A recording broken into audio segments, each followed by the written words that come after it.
buồn nghe những lời đau lòng.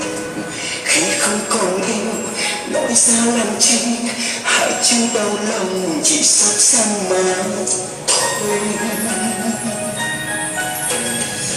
Đau là anh, cô đơn là anh, tiếc thương cho anh bằng ngày chân tình.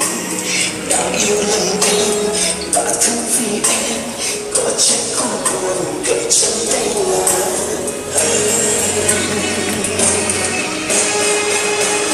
vì anh đã trở nên rất tim tiếng yêu từ em, bao nhiêu năm qua anh lòng giờ đây em không biết muốn gì, mất em thì sao, đời này đâu phải riêng mình em, yêu anh thấy không trông thấy cứ sao giờ em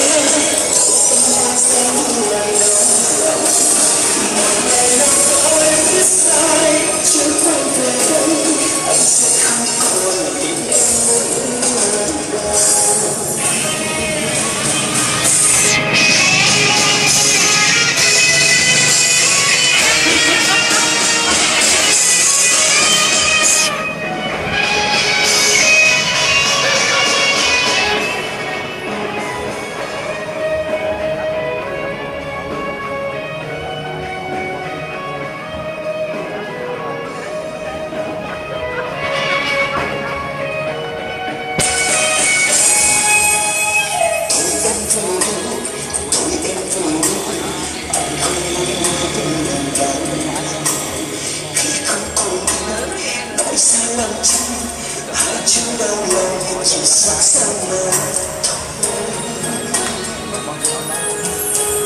Thương đau là anh, cô đơn là anh, tiếc thương cho anh bao ngày chân tình.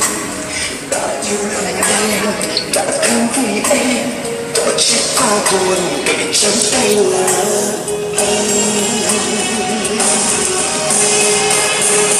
Vì anh